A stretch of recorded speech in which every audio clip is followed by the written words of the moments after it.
Dude, Hey, what's up? what you reading? The Bible. You're reading the Bible? Yeah.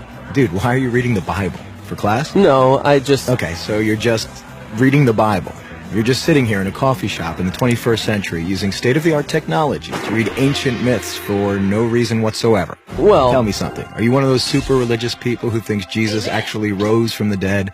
Well, I do believe that. Do you also believe in the Easter Bunny, Santa Claus, unicorns, Bigfoot? Ever been abducted by aliens? And do you buy into all those other ancient myths about dying and rising gods invented by primitive nomadic tribes back in the Bronze Age? No. Okay, so what's the difference between Jesus rising from the dead and all those other fairy tales? Here's the difference.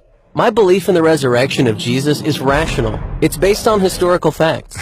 Facts? What facts? Well, first, Jesus died by crucifixion. Whoa, hold on. We don't even know if Jesus existed. Why should I believe your facts? Well, because the 5 facts I'm going to give you are backed by so much historical evidence that most professional critical scholars who study the subject accept them as true. That includes skeptical atheist scholars. Okay, so Jesus was a guy who actually existed and then got himself killed. So what? That's the first fact. Second, his disciples were convinced that he rose from the dead and appeared to them. Third, Paul, a sworn enemy of the early Christians, suddenly became a Christian. Fourth, Jesus' skeptical brother James also became a Christian. And fifth, the tomb where they put Jesus' body was empty. And those are well-established historical facts. Right, but you can't just leave it there. These facts demand an explanation. Otherwise, you've got a big hole in human history. Okay, here's an explanation. They all lied. It was a conspiracy, the most monumental prank ever perpetrated. His followers stole his corpse from the tomb and then started telling everybody he was alive. That's the conspiracy theory. The problem is it doesn't explain the facts. How do a few spineless fishermen, cringing in fear for their lives, subdue a bunch of well-armed, professional Roman guards, roll away a 2-ton stone, steal a body, then hide it from a city swarming with people trying to find it? And why would they do it? The disciples had absolutely nothing to gain by lying about Jesus' resurrection. In fact, they were persecuted, and we have good historical evidence that 5 of them were martyred because of their claim that Jesus rose from the dead. Apparently not a single one of them ever recanted. People don't willingly die for something they know isn't true. They were there. They knew whether it was true or not.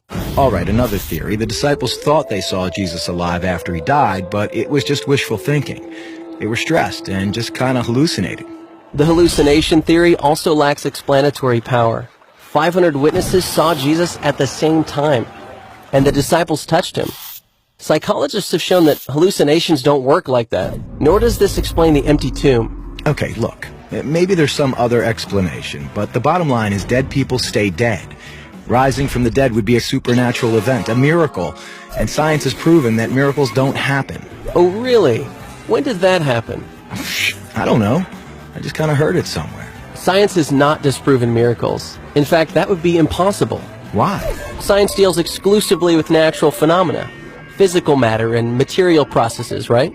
Yeah. But a miracle, by definition, is not a natural phenomenon. It's supernatural. So a supernatural event would lie outside the boundaries of science.